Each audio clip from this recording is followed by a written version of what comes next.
students. My name is Dr. Esther Kim, and I am Assistant Professor of Hospitality and Tourism Management at Montclair State University.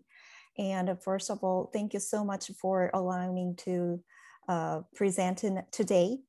And Incheon is a very special city to me because both my parents were born in Incheon, and I visited Incheon every year to meet my family and relatives when I was young. So I have all the good memories with Incheon. So I'm really grateful to meet everyone today.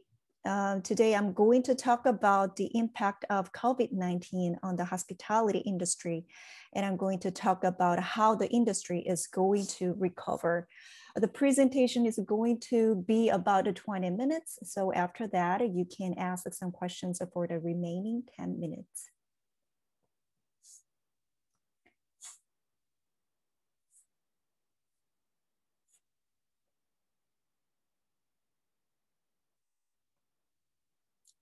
A few weeks ago, American Hotel and Lodging Association reported the impact of COVID-19 on the travel industry.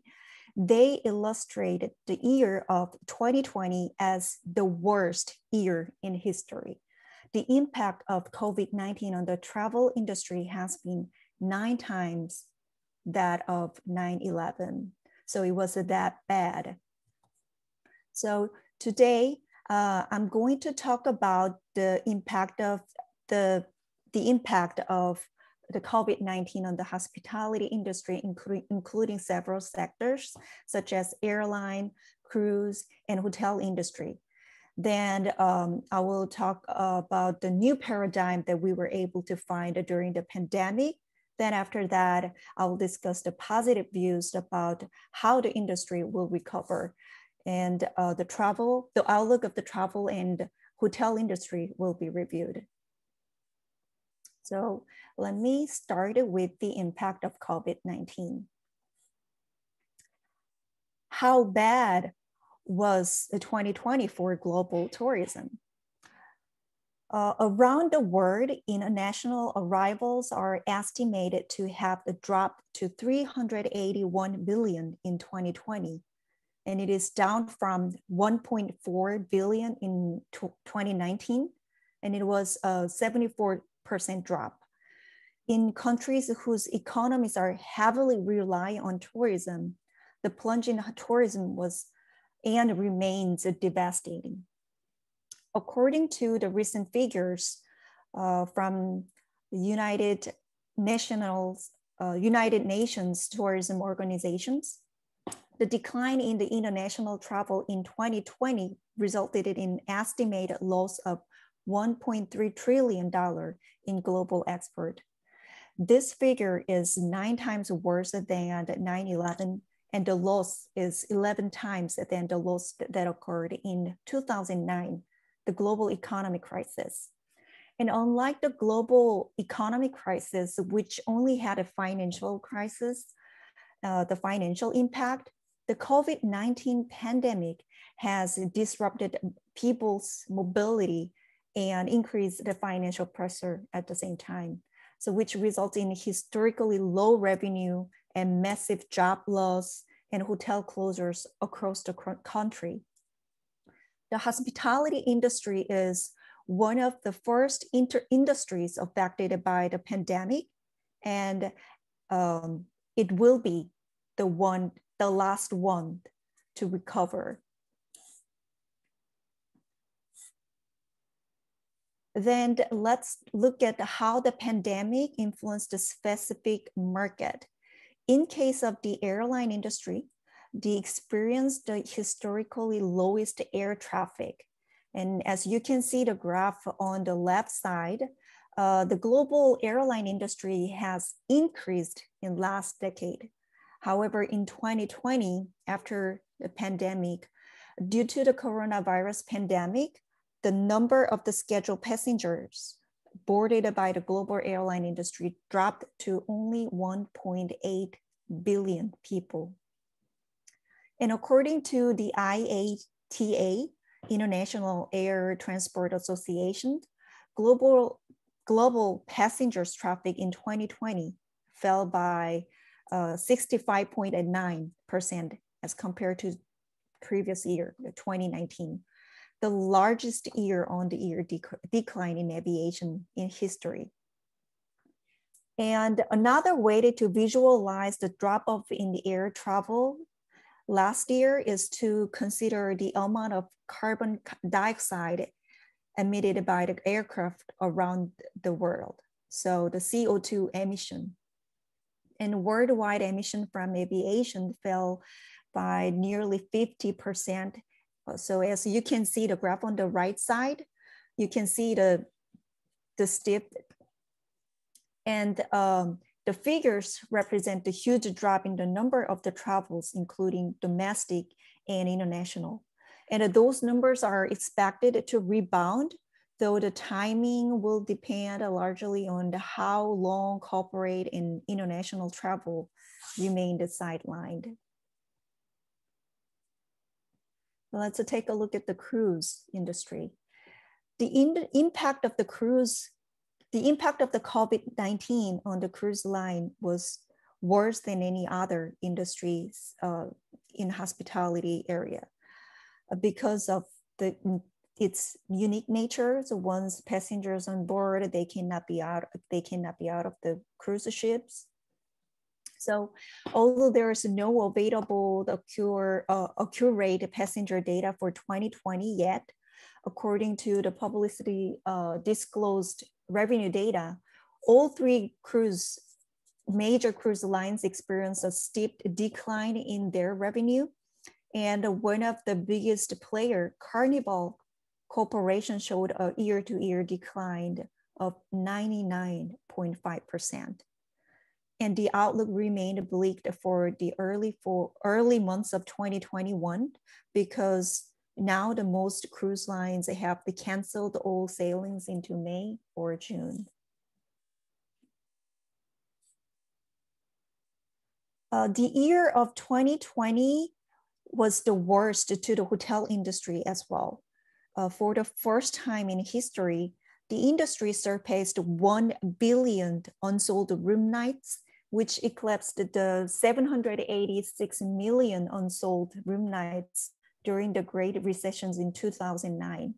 And according to the year-to-date results released by STR, the industry is expected to show the nearly zero profit for the year. The last year in 2020, 44% of occupancy declined and 20% decline in average daily rate. And RevPAR, which stands for revenue per available room, is the average daily rate with an assumption the hotel had a 100 occupancy. And this index is the standard performance index to evaluate the hotel performance. So the RevPAR was down to $45, which was a 47% drop compared to the previous year. And if you look at the graph on the right side, the impact of the COVID on the upper upscale was the greatest. And compared to last year, 52% decreased in occupancy and 15% decreased in ADR, which is average daily rate. Economy and mid-scale did it better than other classes.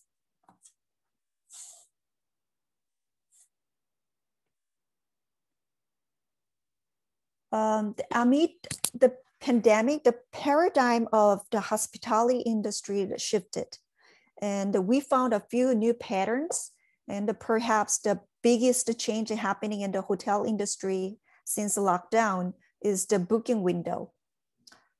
Typically, the booking window is anywhere from 0 to 28 days and resorts and other destination locations that farther out. But now today's travelers are waiting until last minute to book the hotel. And the booking window gets shorter to 0 to 7 days prior to their trip to make a hotel reservations. And this is because of the pandemic and the rapid change with the travel bans, restrictions, and social distance measures or other factors. And the second pattern is that the length of stay gets longer.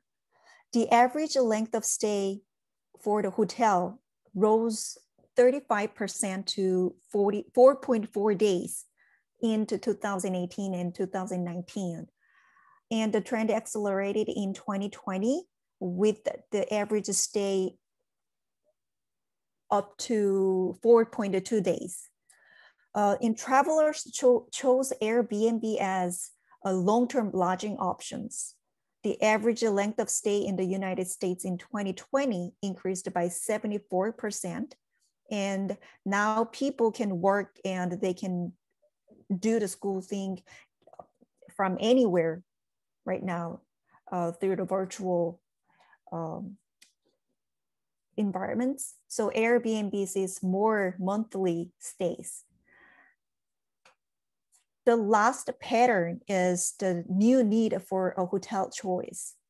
According to the recent consumer research, when people select a hotel, enhanced cleaning and hygiene practice ranked as guest number 2 priority behind price.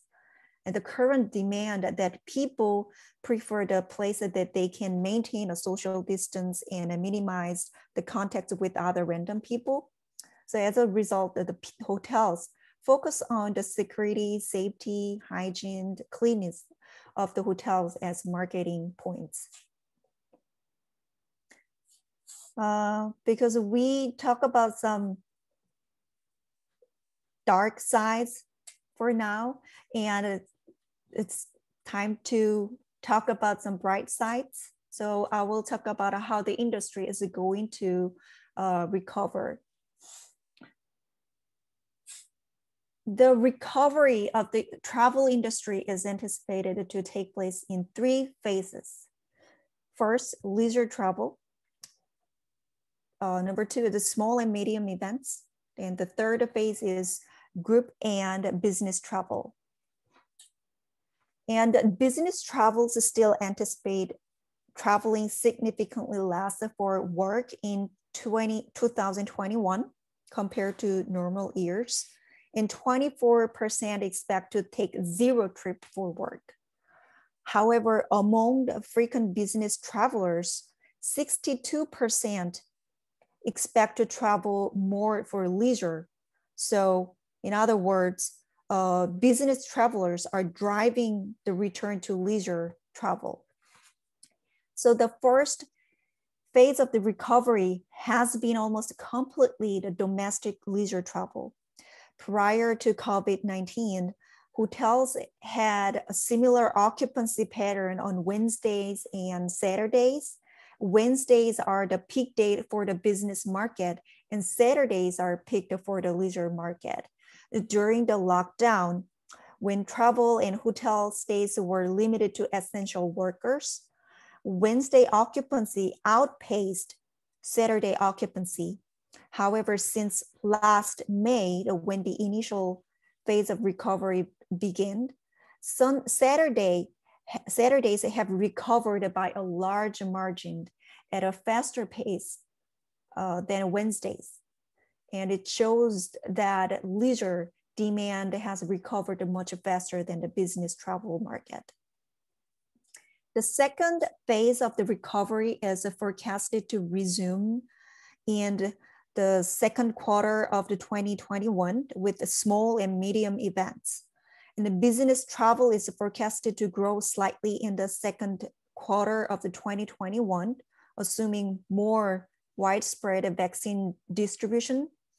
And as essential meetings and small and medium events are held, the regional international travel began to resume in the second quarter of the 2021.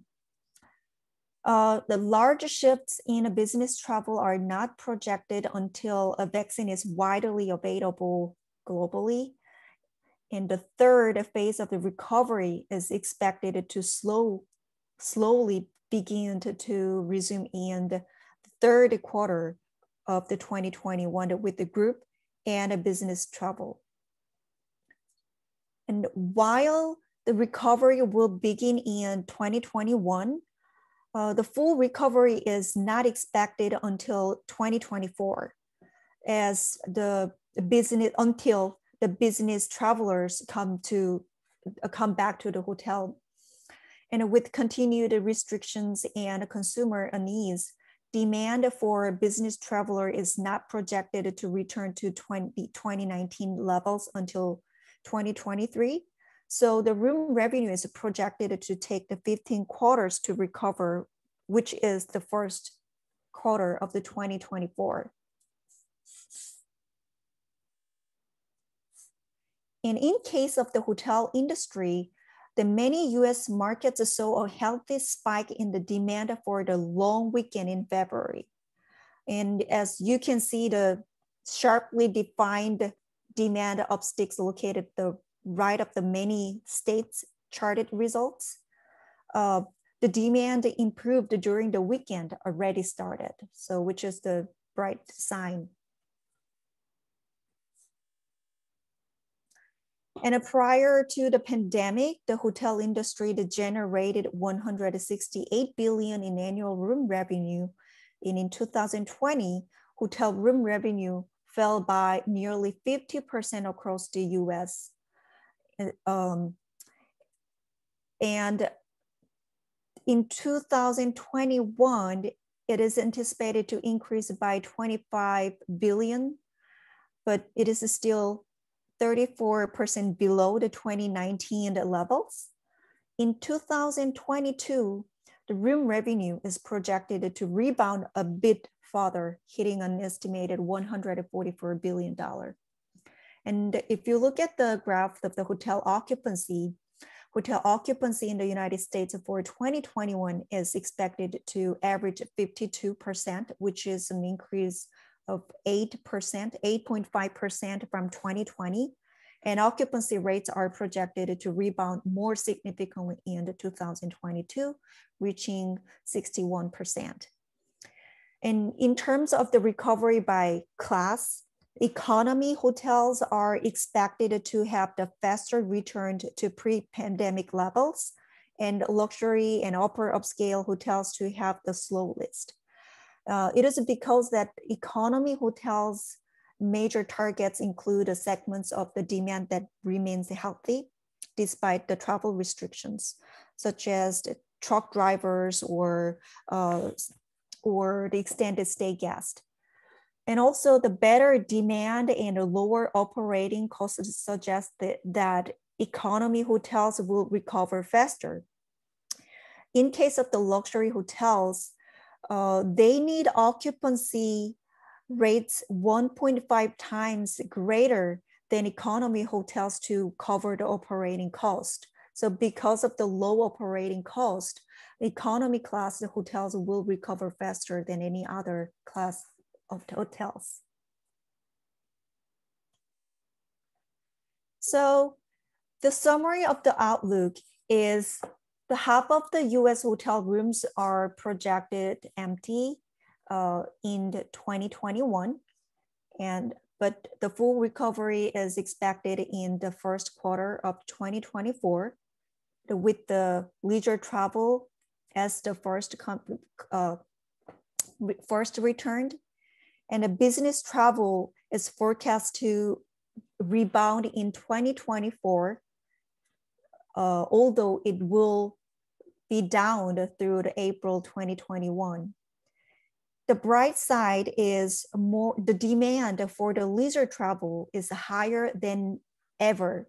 So more than half of the consumers say that they expect to travel for leisure, and it's going to be roughly same amount as in the average year. And of course, the distribution of the vaccine is a key to the travel. And lastly, the consumers, they are looking for a new factor when they select a hotel, which is enhanced cleaning and hygiene practice. And people answer that, they responded that this factor is important as much as the price. So this is the end of my presentations. Does anyone has questions?